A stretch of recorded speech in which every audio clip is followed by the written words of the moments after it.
Hi everyone, आप सभी दोस्त कैसे हैं? आशा ही नहीं, उम्मीद आप सभी दोस्त स्वस्थ एवं मस्त होंगे। मैं आप सबका साथी अजय और आज की इस महत्वपूर्ण वीडियो में आप सबका मैं स्वागत करता हूं। चैनल पर अगर आप लोग पहले बार आए हैं तो प्लीज़ चैनल को सब्सक्राइब ज़रूर कर देना, वीडियो को लाइक कर देना और अपने फ्रेंड और फैमिली के साथ इस वीडियो को ज़रूर शेयर कर देना ताकि उन लोगों तक इस जानकारी का बेनिफिट पहुँच सके। तो आज हम बात करने वाले हैं हरियाणा सीईटी का जो रिज़ल्ट आया है उसके संबंध में। सिर्फ दिव्यांगजनों के लिए, सिर्फ पीडब्ल्यूडी के लोगों के लिए हम बात करने वाले हैं और सिर्फ वीएच कैटेगरी के ऊपर।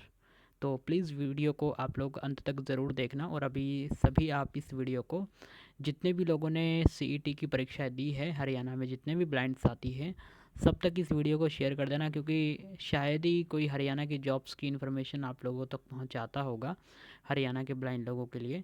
तो प्लीज़ आप लोग इस वीडियो को ज़रूर अपने ब्लाइंड साथियों के साथ शेयर कर देना, दिव्यांगजनों को शेयर कर देना ताकि वो भी इस इन्फॉर्मेशन से सेटिस्फाइड हो सके और इस इन्फॉर्मेशन को वो अच्छे से समझ सके।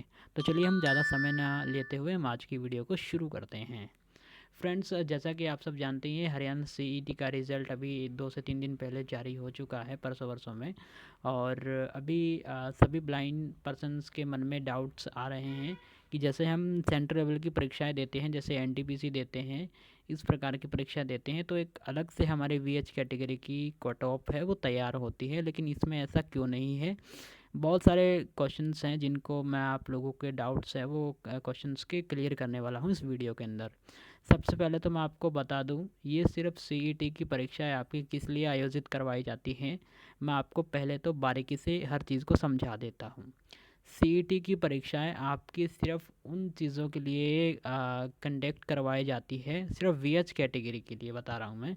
हालांकि नॉर्मल पर्सन की तो इसमें कुछ ऐसी पोस्टें होती हैं जिनमें एग्ज़ाम नहीं होता है, डायरेक्ट ही आपका फिज़िकली, जैसे पुलिस की वैकेंसीज़ है या कुछ और वैकेंसीज़ होती है जिनमें आपका डिप्लोमा वगैरह जो भी चीज़ें होती हैं उनके थ्रू आप लोगों को पिकअप कर लिया जाता है और वैकेंसीज़ के लिए आगे बुला लिया जाता है। लेकिन जो ब्लाइंड की जो वैकेंसीज़ होती है वो क्लर्क की होती है इसमें, जहाँ तक मुझे पता है। तो क्लर्क के लिए आपका जो सेकंड फेज़ है, वो सेकंड एग्ज़ाम है, वो कंडक्ट करवाया जाता है ना?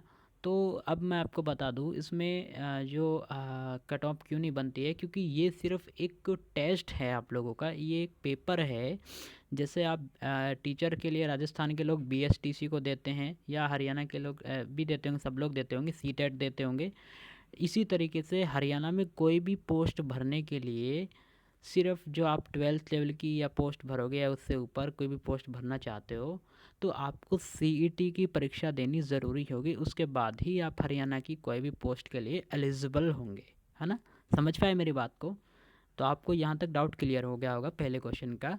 दूसरा ये कि इसकी कट ऑफ क्यों नहीं बनती है। इसकी कट ऑफ नहीं बनती है क्योंकि इसमें अगर आप लोगों के 40 से ऊपर नंबर हैं तो आप क्वालिफाई हो। जो लोग 50 लिए बैठे हैं या 53, 60, जिनके 94, 84 जिनके भी मार्क्स बन रहे हैं, उनका कोई महत्व नहीं है। अगर आप 40 से ऊपर थे हैं, ठीक है, तो आप ऑलरेडी क्वालिफाई हैं।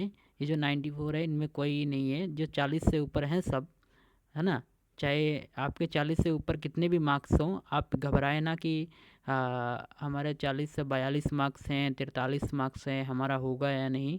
40 से ऊपर आपके जितने भी मार्क्स हैं आप ऑलरेडी क्वालिफाइड हैं, आप लोगों को मेंस में बैठने का अवसर दिया जाएगा। ठीक है, आप इस चीज़ को ध्यान रखें।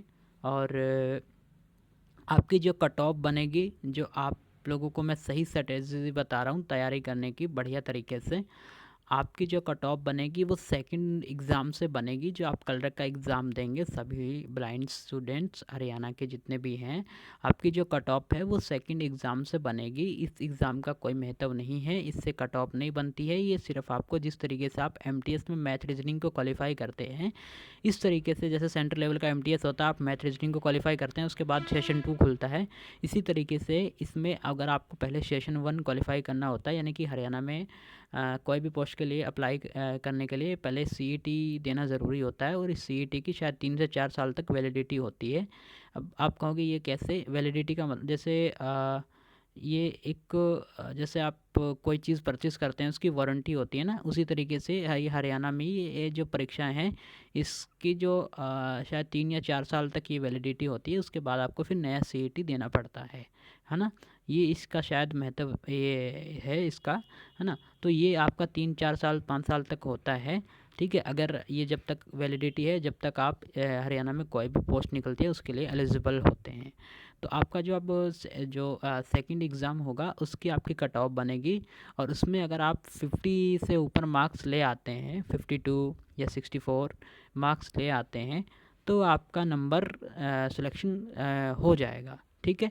अब मैं आपको एक चीज़ और बता दूं, अभी जो लोग सीईटी नहीं दे पाए, है ना, जो मैट्रिकुलेशन लेवल है जिन लोगों की, वो अपना अभी हरियाणा ग्रुप डी का फॉर्म निकलने वाला है, तो हरियाणा ग्रुप डी के लिए अप्लाई कर सकते हैं। उसमें कुछ ज़्यादा नहीं है, 10th पास रहती है, और उसमें कट ऑफ भी नहीं हाई लेवल की जाती है, 48 49, और ऐसे ही कट ऑफ रहती है 53 56 58 यहाँ तक कट ऑफ रहती है।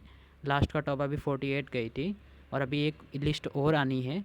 तो जिन लोगों के 44 46 जिन लोगों के मार्क्स बन रखे हैं, जिन्होंने पहले ग्रुप डी दिया है, वो कमेंट करना कितने लोगों के बने हैं। हो सकता है कि लिस्ट में उन लोगों का सिलेक्शन हो जाए। हमारे चैनल की ओर से आप सबको बहुत शुभकामनाएं, है ना। आप अपने कमेंट में ज़रूर बताना सिलेक्शन होने के बाद हमारे इस कमेंट बॉक्स में, है ना। तो आप लोग इन्हीं चीज़ों का आप सबको ध्यान रखना है कि ग्रुप डी की जो मैंने सीईटी का बता दिया कि आपको किस बेसिस पे तैयारी करनी है ना। तो ये सब चीज़ें हैं, बाकी रिज़ल्ट ऑलरेडी आ ही चुका है, आप सबको पता ही है।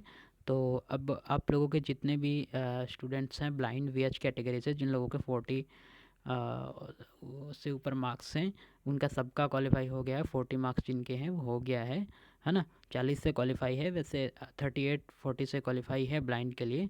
तो अगर आप लोगों के 40 मार्क्स हैं, क्योंकि 38 का तो मैंने सुना नहीं है, अभी 40 जिन लोगों का उनका लिखा आ रहा है क्वालिफाई।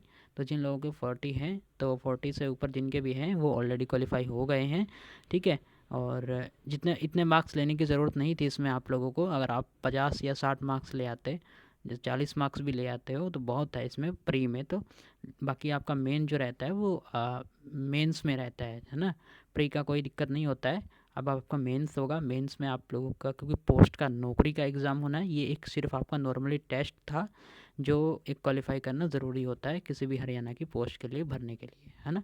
तो ये सब जानकारी थी। अगर आप लोग इस जानकारी से संतुष्ट हैं तो अपने फ्रेंड्स तक ज़रूर शेयर कर देना, और चैनल पर अगर आप लोग पहली बार आए हैं तो चैनल को सब्सक्राइब कर देना। मिलते हैं हम किसी नेक्स्ट वीडियो में, तब तक के लिए बाय बाय, टेक केयर।